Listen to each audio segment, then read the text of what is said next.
Welcome to the 2019 Virtual Scholarship of Teaching Conference. Thank you all very much for coming. And in the language of our local Durumble people, Gudamuli, which means good morning and welcome. And I'd also like to acknowledge the traditional custodians of the land on which we are meeting today and pay our respects to the First Nations people and their elders, past, present and emerging. It's very important for us to acknowledge the traditional custodians and to thank them for the opportunity that we have to meet here in the various locations around Australia. And so thank you very much. And what I will do, so my name is Associate Professor Celeste Lawson. I'm the chair of the academic board here at CQUniversity. We are based in Rockhampton, Queensland, so we're operating on Queensland time. So thank you for all those who are operating on other time zones. And I have been told numerous times that New South Wales and Victoria are on daylight savings. Yes, thank you for coming at 8 o'clock, but thank you even more to our West Australian colleagues who are dialing in at 7 o'clock. So welcome everybody. I'm going to hand over to our Vice Chancellor, Professor Nick Klomp.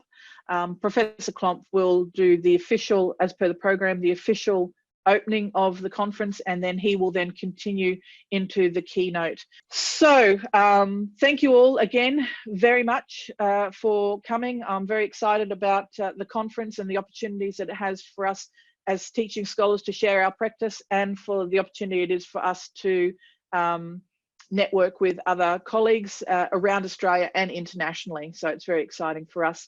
And I'd like to now hand over to our Vice Chancellor, Professor Nick Klomp, for the official welcome and opening of the conference and the keynote presentation. Thank you. Thank you, Celeste. And this is me clapping you. Well done. Great intro. Thank you. And yeah, I'm looking at the little thumbnail of Celeste. Am I looking okay right now just to introduce the conference before I flip to my slides? Yep, I'm getting double thumbs up from Celeste. Thank you.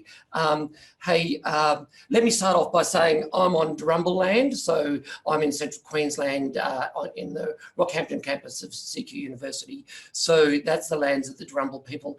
And all of you around Australia, and indeed around the world, but certainly around Australia, are on lands of the traditional owners of various nations. And I'm sure you join with me in paying my respects and our respects to the traditional owners of those lands, both past, present and emerging. And I extend that to all Indigenous people here today.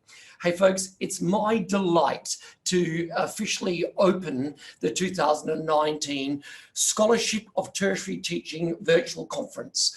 I am new Vice Chancellor, so new that I haven't had a chance to tell Celeste to stop calling me Professor Klomp this and Professor Klomp that. I know you do that out of respect, Celeste.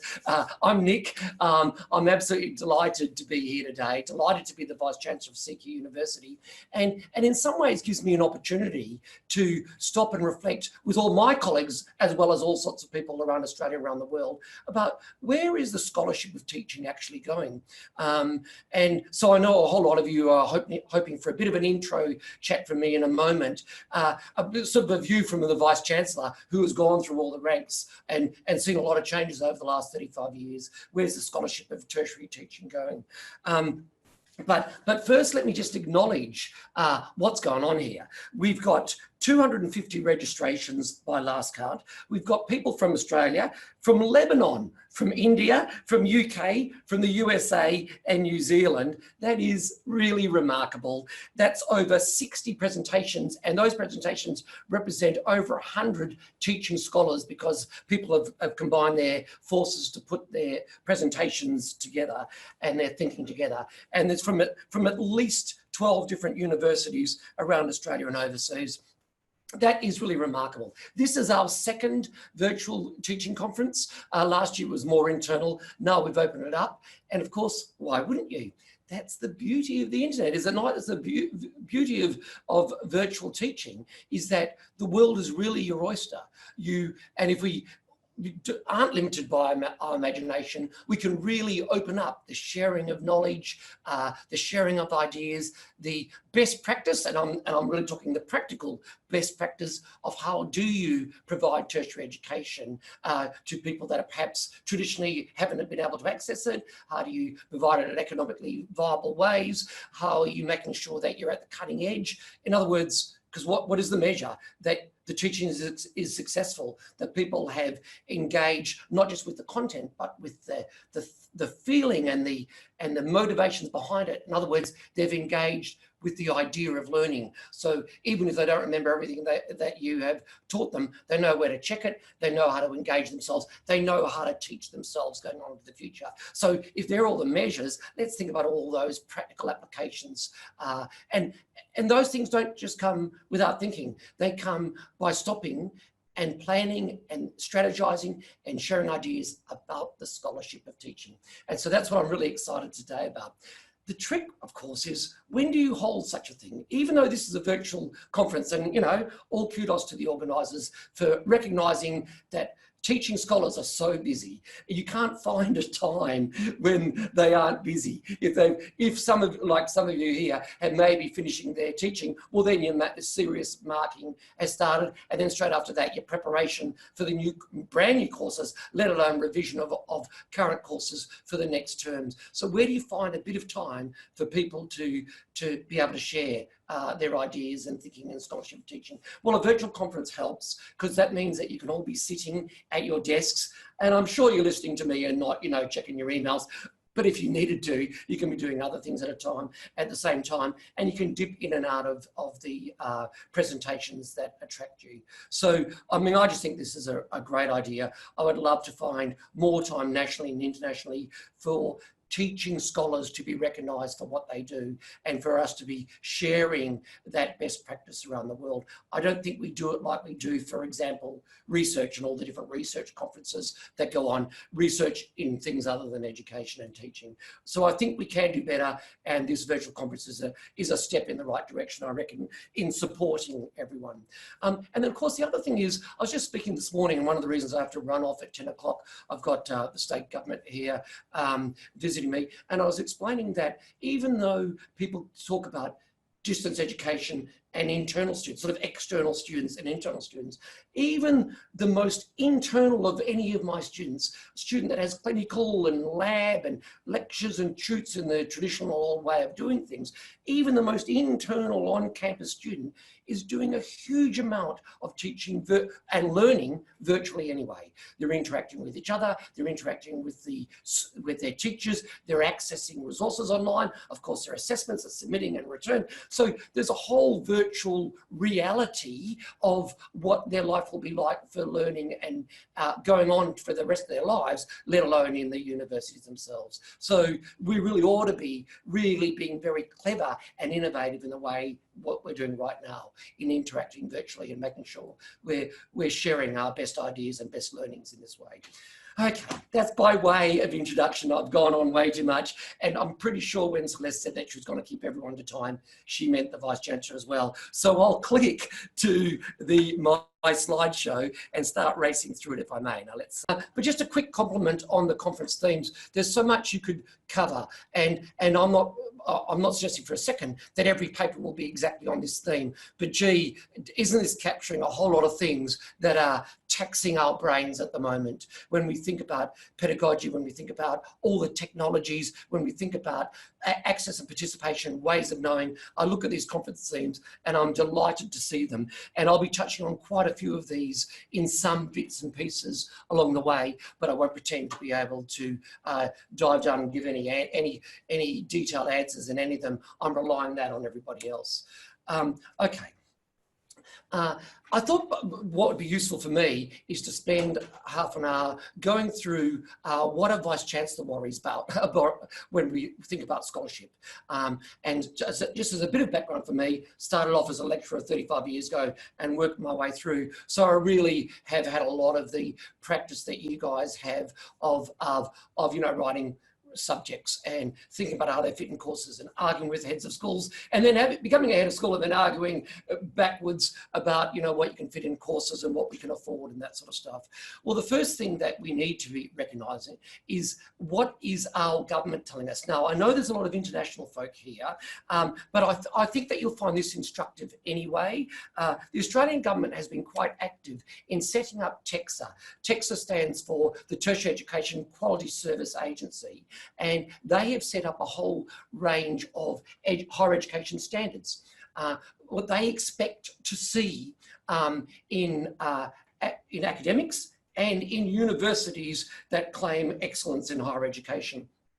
And I'm just going to run through a couple of slides to show you what they are expecting to see in terms of scholarship in academia. This is interesting because there is no way, at least in Australia, there is no way universities can get out of this. So immediately, as a Vice Chancellor, you have to, and you know, as many of you as managers in learning and teaching, have to immediately start saying, are we meeting actually the expectations of the government? Because otherwise we put our accreditation as a university into peril. So of course, staff have to be suitably equipped with the academic oversight of their courses and units. They have to have knowledge of what's going on in their discipline, really contemporary knowledge. They have to stay on top of that, and they have to have the skills to actually do the teaching, contemporary teaching and learning and assessment principles. So there's some obvious things that the Australian government is expecting of academics in higher education, and then to be recognised as an Australian university, which is a protected name. You can't call yourself a university unless the Australian government says you can, and part of that protection is to state the standards, and one of the standards is for the higher education provider, the university, has to demonstrate a sustained scholarship that informs teaching and learning in all the fields in which courses are offered. In other words, you can't just set up a university in Australia and say, we'll be teaching this and teaching that. No, you have to have people that really know their stuff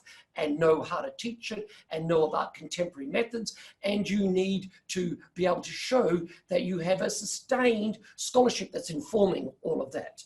Okay, but that leads to the next question of, what is the scholarship?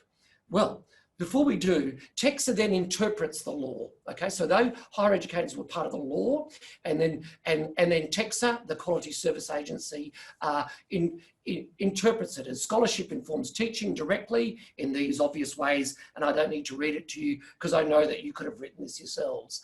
And that teaching staff should be engaged in this scholarship, keep up to date, informed understanding of how you should teach within that discipline and more broadly. And then of course, universities need to make sure that they can categorise and record and show this sustained scholarship in lots of different ways.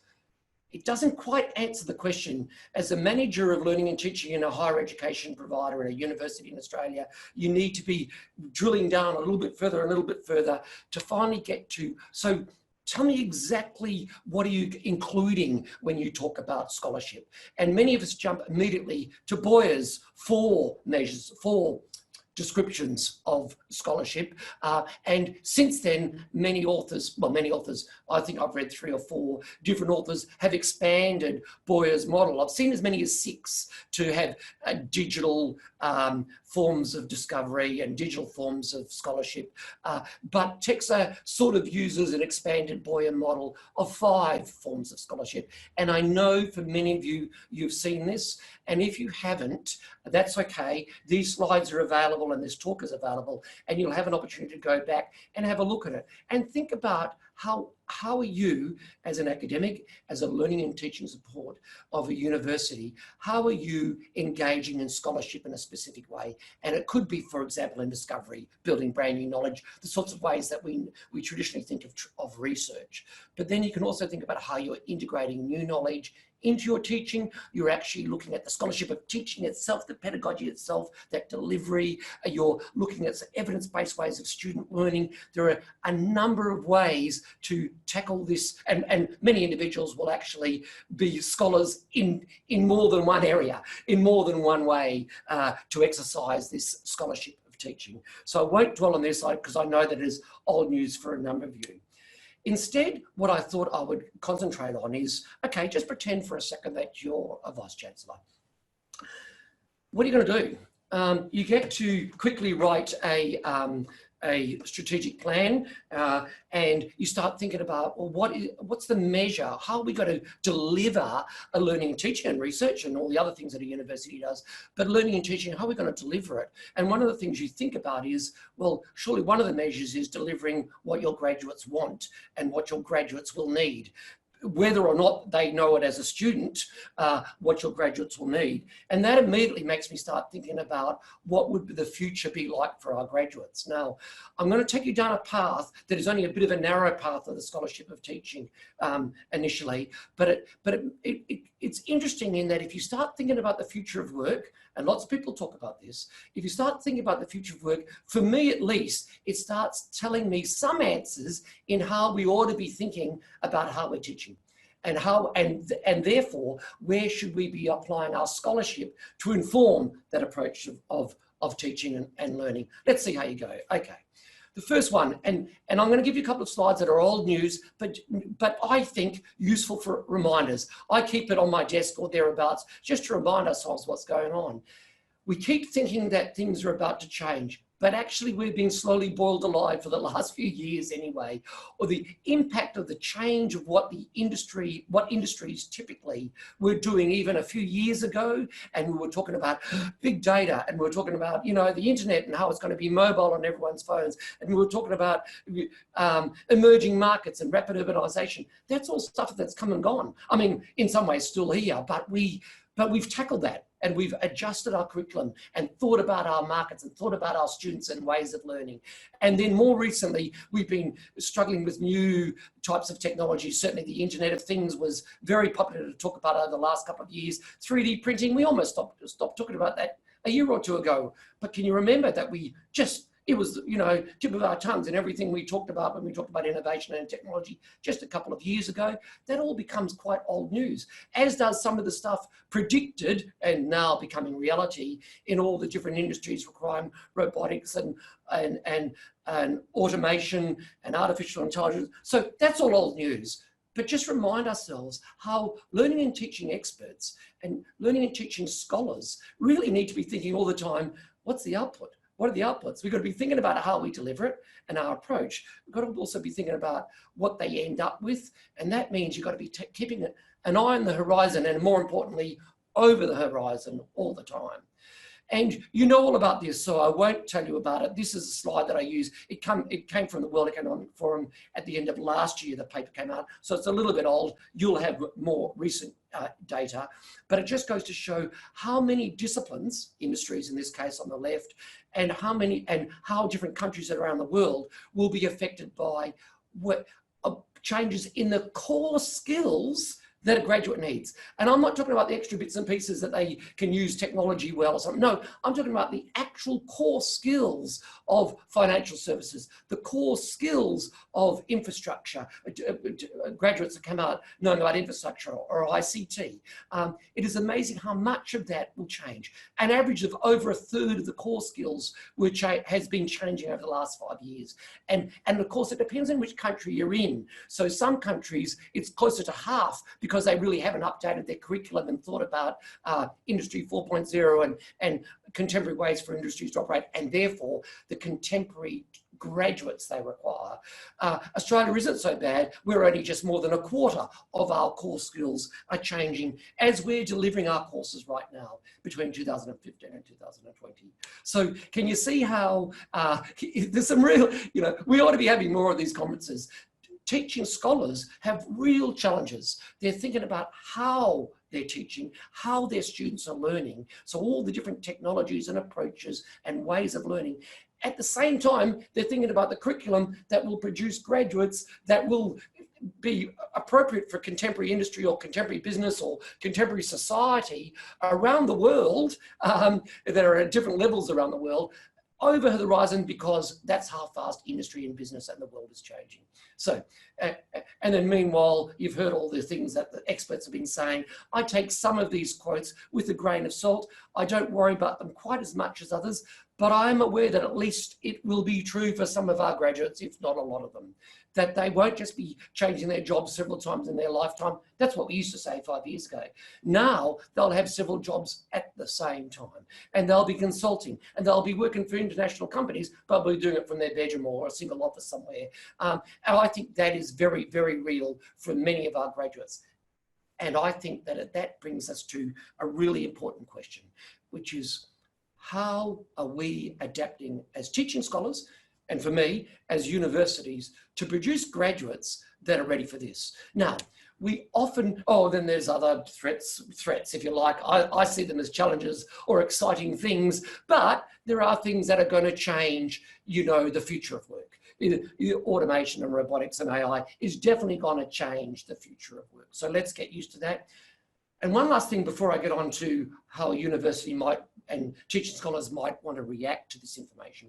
I wouldn't want people, even though I've used examples that are sort of IT examples or science examples, I wouldn't want people to be thinking that that's everything that's going to change. I was really interested last year, reading at the beginning of this year, reading how the hot jobs in Silicon Valley at the moment, not just for poets as the title says, but for fiction writers and comedians, and because actually the technology is now butting up against the humans, and humans want an interface that is really human-like. So think of Siri, okay, poor example probably because of many better technologies than that, but think about how you actually want an interaction that is more and more human-like, has got that interaction and that nuance that is human-like, or even if you're just reading something on a page on a screen, you want to feel as though there's a person behind it. So interesting enough that Silicon Valley isn't just looking to employ AI experts, they're certainly looking to employ many humanitarian experts as well,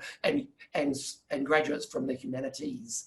And then finally, and this is a bummer, it's Australian, I think it's a bummer, maybe I just got to get used to changes. This is Australian employment. It came out at the end of 2017, so last year, a year and a bit ago. And basically it shows in the blue line and the orange line that full-time jobs for men in the blue and full-time jobs for women are decreasing. And what is increasing in Australia? Because there's less unemployment, there's more employment in Australia in recent years. What is increasing? Part-time. So this is consistent with the sorts of things that the experts have been saying, which is people are going to have more than one job at the same time. So you pull all of that together, and I'll skip on that. You pull all of that together, and then what does it mean? At least for some of our graduates, we need to be producing a curriculum and an experience and a training that they can deal with short-term, part-time jobs, more than one job at a time. They might have to bid for work, sort of have a digital profile that attracts work for them. They may be working on their own, or they may be working in groups, but the groups may be disparate and they're using their technologies for that. And more importantly, what comes out of this is transferable skills. Transferable skills, some people call them corporate skills. I don't just mean teamwork, or that's part of it. I mean, all sorts of things that even if you come out as a graduate in this discipline, actually the experience you have had in working with people, in communicating, in using accessible technologies, in understanding what the world is like, what the future world is like, all of those things will hold you in good stead to be able to put your hand up for different jobs here, there, and everywhere over the course of your lifetime. So that's what we're calling the gig economy, and we need to be really thinking very seriously about how do we make sure, no matter what discipline we are training students in and educating students in, how are we producing graduates that it could actually, survive in this sort of gig economy. That brings me to the future. Our future is you. It's the CQUniversity's strategic plan, 2019 to 2023. And this is not an ad. Can I just say, this is not an advertisement. I think this is my 6th or 7th university, and I know that lots of universities are going through these very questions right now. So I hope that this is of relevance, not just to the people that are watching in from various desks at 26 different locations around the CQUniversity footprint of Australia, but I hope that this is relevant to people in other universities in Australia and overseas as well. And that is, we're thinking more and more and more about the student experience. And there's a whole lot of dot points. And if I had time, maybe I could just touch on a couple of these dot points of the student experience. Now, I'm meant to be talking about the scholarship of teaching, and I'll get more onto that in a moment. But teaching scholars cannot avoid the fact that we need to be providing more and more an enhanced student experience. It might be that teaching scholars concentrate on their learning experience, and I don't discount for a second that a major part of the student experience is their learning experience, their interactions with their colleagues, their interactions with their teachers, their interactions with the information, with the content, even being exposed to the ways of teaching, and frankly, the ways of leadership that our teachers are showing them as they're teaching. And they're the sorts of skills and the sorts of experiences that they will then walk away and say, well, that was an amazing student experience. I do not buy, as some people suggest, that actually the way to give a good student experience and get a big tick in the student survey is to go easy on them. No, I don't buy that. Actually, more and more when I speak to students, they say, oh my goodness me, that lecturer, I thought my brain was going to explode. I learnt so much. So I don't think that students are worried in the slightest in being challenged. In fact, I think they are dirty if you aren't challenging them and making sure they're learning lots. So yeah, an aside, but it's an assumption that I'm making as I work through with all of my colleagues about how is this university going to deliver an amazing student experience. And I'll get onto scholarship in a second. But think about all the other things that lead into a student experience. Well, a contemporary university nowadays, and I know there's at least half a dozen in Australia working on this, is thinking about the personalised student journey. Because universities come, in Australia at least, come from a background of, hey, it didn't really matter if they didn't know the system. Damn it, the students were lucky to get into a university, so they will learn our systems and they will learn our timetables and they will learn all the things that it is to do with the university with really unusual terms and language. And then they will also learn how to jump from their learning management system to their student management system, jump into the library system. Oh, you want to know your grades? Well, jump into the grade system. Oh, timetable. Oh, that's another system. Jump into where you're meant to be in the timetable. Why would you do that? Why would you do that if you're actually trying to provide a student journey that is really personalised? So gradually universities are saying, well, you know, we should be providing a seamless virtual environment. We should be thinking about the student journey that is personalised for them. We should be able to get real-time student feedback from the student and real-time communication with the students in ways that they are going to do that. And then if you start looking through the rest of this list, when I start talking about the student experience, you'll see that more and more of halfway down or more is starting to talk about the teaching scholarship itself, the curriculum, the embedded work experience, the opportunities for entrepreneurship, the opportunities for extracurricular activities. So all these other things that I think pull together that produce an amazing student experience. That is what Australian universities are talking about all the time. More and more, that is how Australian universities are being measured. And just recently, the Australian government has announced that even our funding will, at least in part, be based on how well we provide this student experience. So there's no getting away from that. And I'm okay with that. I'm not trying to get away from that. But it just makes me realise that even though there are some things that I could do outside the normal activities of teaching scholars, there isn't much. Teaching scholars actually provide the bulk of the student experience, one way or another, either because it's great scholarship that's led to a great learning, student learning journey, and therefore a great student experience, or we've done things the same way always, and actually we've become tired really quickly, old really quickly, and we haven't been thinking about putting the student in the centre of that. Okay, let me go on of the sorts of things that it might look like. It might look like this. This is from my previous university where we were designing this single student experience where they didn't have to jump into emails and timetables or anything else. It was all about them. It addressed them, and everything they needed to know was right there on a page, on an app right away. And then we're talking about feedback. This is just a mind map, but getting student feedback. And I just finally got sick of it a few years ago when I'd find out at the end of semester that students either loved a subject or hated a subject, because it was only then that they started filling in the surveys. And so I have techniques in my previous university and rolling them out in this university where we're very serious. We want feedback from students in every subject every day. And see what's going on. And instead of saying, and this is a way of beating up teaching scholars, we empower teaching scholars and say, do you know what? We're finally giving the evidence so you can reflect and react in different ways and be innovative, because sometimes things will work and sometimes things won't work, but that's what innovation is all about. And that's what innovative teaching scholars does.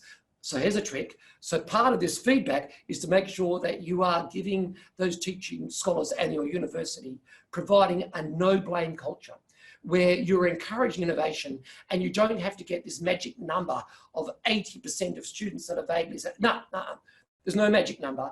What you do need to demonstrate is reflection, that you are grateful for the data, you can really access the data in really simple, quick ways, and you are going to reflect on that as a teaching scholar.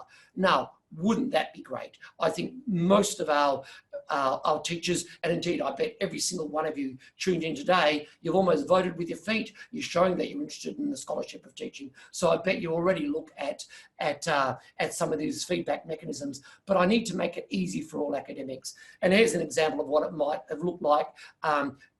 Giving data to our academics, to our teachers, really easily. So you don't have to start searching through, and this is a typical class, you don't have to start searching through, oh, hang on, how are my students going? Are they in second year or third year? How many are from different courses? How will I structure my teaching and approach my assessment? No, you've got it in dashboard. In other words, we're making it easier for the teaching scholars. Why do we have systems that make it hard for them? We ought to be thinking about ways of really making it easy for teaching scholars to be scholars. Give them the data, give them just on time data, and let them do what they're good at. Reflecting, trialing, learning from each other, sharing that learning journey with the students, and getting that instant feedback immediately. The evidence is that that works really well. And here is what the executive might look like, what maybe the heads of school or something might look like. And then when you see on a given day that the worm skyrockets upwards and the students are really loving a subject, and this happened to me, and I bring up the lecturer and say, Georgina, the students really loving you over the last couple of days. What's going on? They're really loving the subject. And it was amazing, the reflection that would happen over the phone.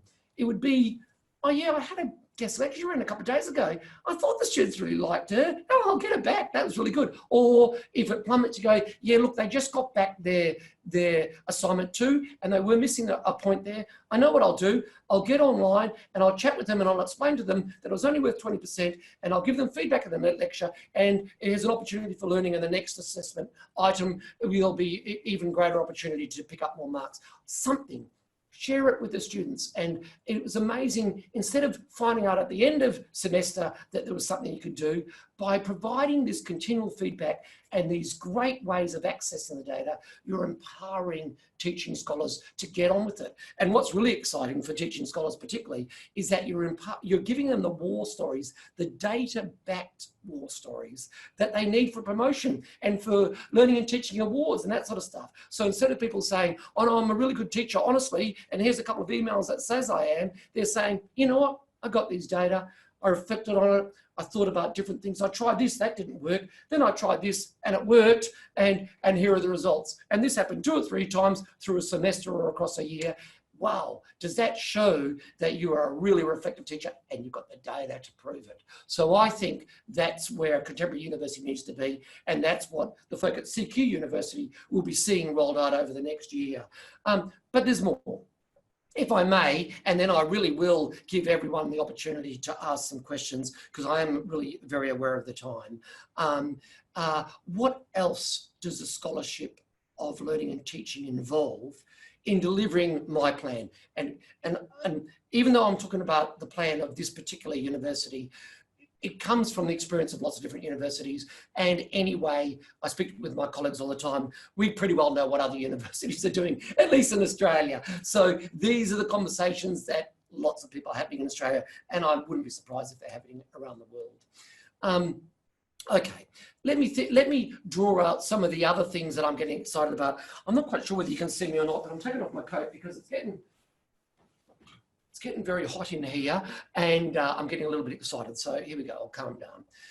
I've talked about real-time student feedback and the expectation of professional reflection and a continuous improvement and a no blame culture of innovation that not just doesn't blame, but actually looks to reward and promote and celebrate that innovation, because people are really encouraged to seek that feedback, and they've got access to it really easy. I wanted to concentrate, therefore, in my last few minutes on the bottom half of this list, which is the curriculum. And it goes a little bit like this. I spent 5 minutes, and you're probably wondering why I spent 5 minutes talking about the future of work and the sorts of things that at least some of our graduates will need in the future.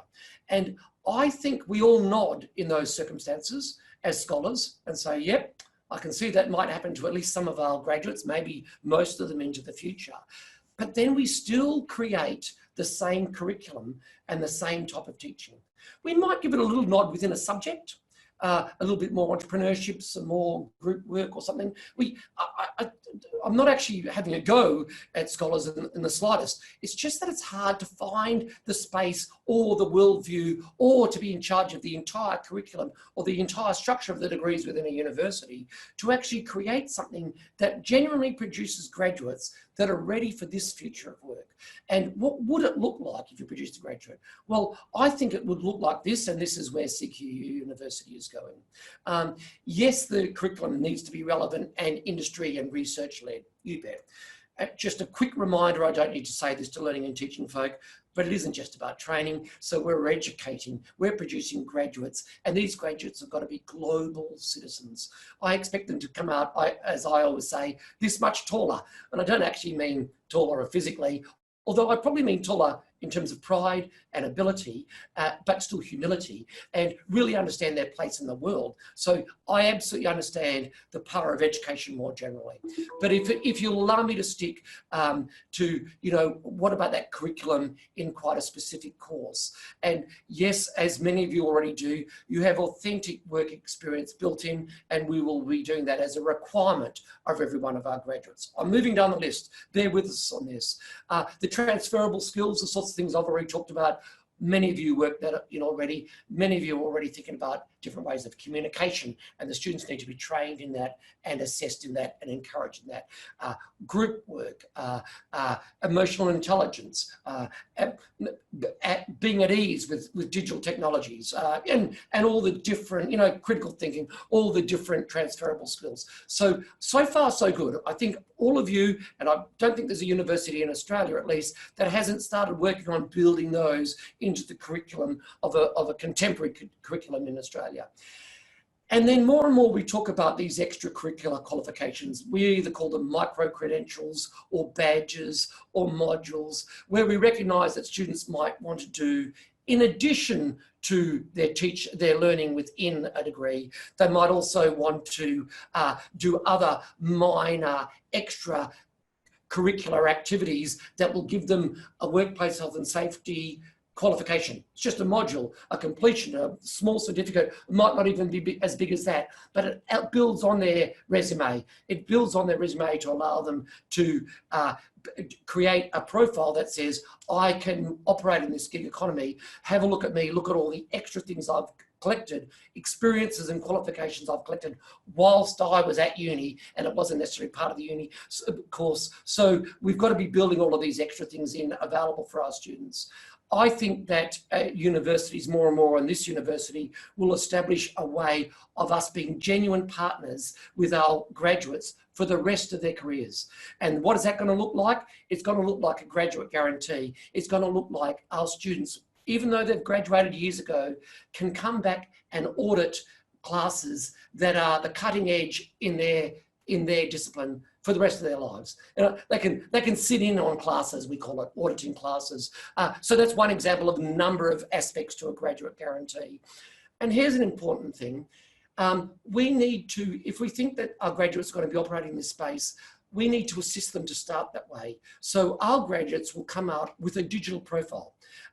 Think of LinkedIn if you like, but there's lots of different ways and different portfolios software you can use that they will be building up as part of their degree, and some of their assessments will be filling into it, and they'll be building up such that as a capstone, part of the capstone measurement of how good is this graduate in their final year will be a determination by industry or other universities or industry groups or accreditation groups of look at this person's qualifications and experience in their digital profile.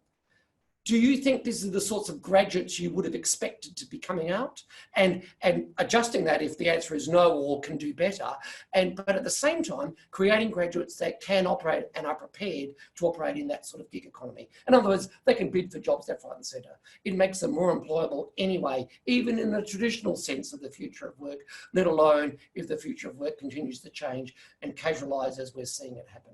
So they're the sorts of things that I think are really requiring out-of-the-box thinking for our teaching scholars. How do you build a curriculum like that? How do you build a student learning journey like that? Where is the evidence that informs that? How we make sure that we can keep on reflecting that? It's very, very exciting. And I'm looking to all my teaching scholars at CQUniversity, and I bet every university is, say, hey, get us out of this one. How do we actually tread the path that we're saying is so important? And I think almost decided for us. We have to be producing graduates that will operate in this sort of space. But gee, we need some cutting edge teaching scholars. I think we got them, and really empower them and support them to provide this sort of thing for the university and for our graduates. I'll stop there, and I'm not absolutely positive how I do stop. So I'll rely on Celeste to jump in there and tell me how to check the questions from here. Yeah, no worries. Thank you very much, Nick. So you can unshare your screen by at the top of your screen, you've got some view options and you can stop sharing your screen. We've been having some chat as you've been going along, and if anyone does have a question, can I ask you either to raise your hand in the participants tab or to type the question in the Zoom chat, and I will translate that, but please don't just jump in with the questions. There's too many microphones at once. But thank you very much, Nick. Just to summarize the chat, there's been some fantastic chat happening throughout your presentation. It was excellent that the comments really about the fact that the future of scholarship and the future for our graduates is exciting, scary and slightly intimidating, but it's about the opportunity for innovation and thinking outside the box and the no blame culture for innovation, and being able to, what resonated, a lot of comments resonated about the real-time feedback and how we would actually make that work to the benefit of students. So that was well received. So does anyone have any questions to ask of Nick? So well, yep. while you're thinking, Celeste, I'm going to pick one or two if I may. One of them is, how do we support staff getting negative feedback? Can I jump in on that one? Sure. Just while the rest of you are thinking about it, because this was a real concern in my previous university as well. It's funny, I've got two screens and I can see myself looking at an angle, so I'm going to look at this. So what I did in the previous university, we called it interface, and it was a way of students, and this is University of Canberra, way of students getting instant feedback every day in every subject, and they were really encouraged to. In fact, the default screen was, vote how you're feeling about the subject before you go on to something else. And the immediate reaction of mine, let alone everybody else, I was the Deputy Vice Chancellor at the time, was, well, hang on, students might give some really personal negative feedback. And we approach it two different ways. We told to the students, it's going to be your feedback, because they could write comments as well as push a button. Most of them just push an up arrow or a down arrow, but if they wanted to write comments, they could. And we said, let's be very clear with this. It's going to be pseudonymous. Pseudonymous is a word that means it's going to be anonymous to the lecturer, sure, but it won't be anonymous to me. So if you write something unprofessional, that's unprofessional, and we don't produce graduates that are unprofessional. So as a student, if you use the technology to be unprofessional, you're answerable to the Deputy Vice Chancellor. So expect me to know who you are, and I will come and talk to you about that. So I thought that I'd have a flood. In fact, I set up a separate office to deal with all the personal attacks and inappropriate negative comments to the staff. And for the staff, I made it really easy. I said, on your feedback page, there'll be a button next to every single comment, and it just says report, and you push it and it disappears. You will never, as a staff member, see that comment again. It will come to me and my dirty red office with all these people ready to go are ready to deal with it. So what can you imagine? Hundreds and hundreds of subjects every single day, thousands of students. We had thousands of comments every week, thousands of comments every week. And now I'm going to show you how many inappropriate comments were sent from any lecturer over those years to this office to deal with. Maybe 5, maybe between 5 and 10. So few. The students understood very quickly, which I just think is obvious, but very pleasing, that they actually knew they had to act professionally. And this sort of form of evaluation and feedback is what they can expect in their professional life. So they better act professionally. And then the other thing was, it was interesting, lecturers. Occasionally I'd say, have you had any negative and you just didn't push the button? And they'd say something like, oh, one of the students said, I don't really like the lecturer and he's often late for class. And my finger went, just decided not to push the send button to Nick because actually I realised that I was a couple of minutes late for class occasionally. And so instead I wrote to all the students and said, hey, you're beating me up for being a bit late for class. From now I'm going to be 5 minutes early. If you want to come in 5 minutes early and ask me some questions, I will. I bet I beat the rest of you. I mean, just made it a bit of a challenge, a bit of a chat. The students loved that. They loved the fact that this person was actually looking at their comments and taking it seriously. They saw that, wow, this is a professional that actually isn't worried about feedback, can actually always change and is always putting the student in the centre. It was amazing how you can turn a negative into a positive so readily. So it was quite surprising. It wasn't a problem, and I thought it would be. Now, in this university, we'll set up the same procedure because we'll absolutely protect the staff and we'll absolutely train our students to understand that professionals seek feedback, but they expect it to be professional. So we'll set up that same thing, but I suspect that we're going to have the same sorts of reactions from our students. They like the opportunity and they don't want to queer their own pitch. Thanks, Nick. And actually, I think that might answer one of the questions that Delma had also posed, which was, what if the feedback is valid, the negative feedback is valid? And I think you just actually addressed that. But I noticed that Delma has her hand up. Delma, did you want to ask another question? And then there are a couple of other questions there. Please. No, I think I did. Sorry. That's all right. We're getting feedback from you, Delma. Yeah.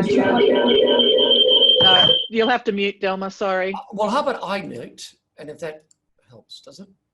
No. Try now, Delma.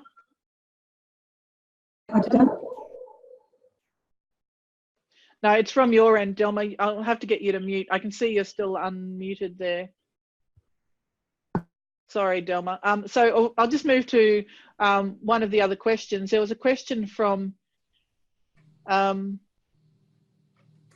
Sama. What can be done to prepare and stimulate casual academics to deliver their units in the same way full-time scholars do to achieve this vision? So it's the casualisation question there, Nick. Yeah, and a great question. And in Australia, the government is very, very clear. And anyway, universities should have been clear on this anyway. You don't get to say, oh no, he's just a casual, she's just a casual. It doesn't really count when it comes to scholarship. All the teachers, all the educators need to be scholars. They need to be active in scholarship. So we, as a university, if you're not doing it already, need to be thinking about how you are attracting academic staff, including your casual staff, that are actually committed to scholarship. And so if you then drag them in and with a couple of days before they've got to teach a class and you give them the content and say, can you just teach it? You're not going to be able to demonstrate that. And so we need to be thinking about using the same casuals much more regularly and giving them the opportunity beforehand to provide that professional support and professional development for our casuals. So it does mean that the university is going to get a bigger bill for their casuals, because it's going to be an extra few hours of their casual rate time, paying them to attend and participate in professional development, and then using that experience and the student feedback and how they found it and how their learning and teaching went, because you're assuming and you're putting expectations on them to be the teaching scholar.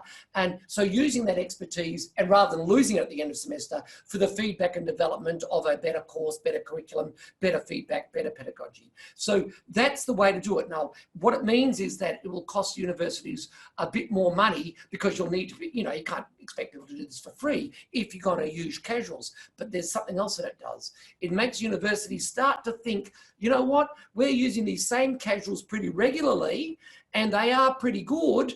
And so can we start, instead of having them on casual, if they, by the way, many people actually only want casual. So I'm not pretending that every casual wants a full-time job or even a permanent part-time job, but some of them do. And it allows you to do that because you can look down on your database, you know you have to report it to TEXA, and you can say, yeah, here are the casuals I use, and here are all the professional development they've been part of and the feedback that they've been part of.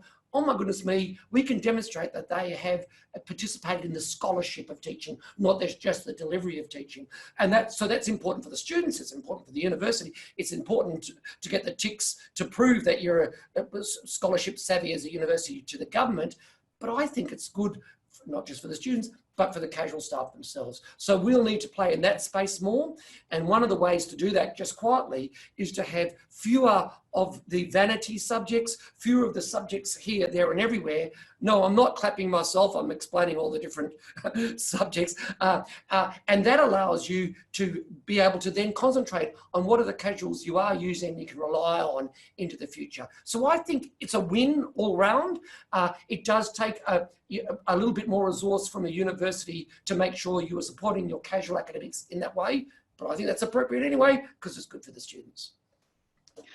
Thank you, Nick. I'm conscious of the time and that you have to go. We've had a few questions on chat. What I'll do is save the chat and work through them and see if we can eventually get some responses from you. But just, I know you have to sign off, so just before you leave, thank you very much. And I ask everybody just to show your appreciation to Nick. It was really a great presentation. Thank you so much. And we will let you sign off, and we'll carry on. Thanks, Celeste, and well done again to you and your organising team for pulling this together. Thank you so much. Well done, everyone. I'll chat to you all again soon. Thanks very much, Nick.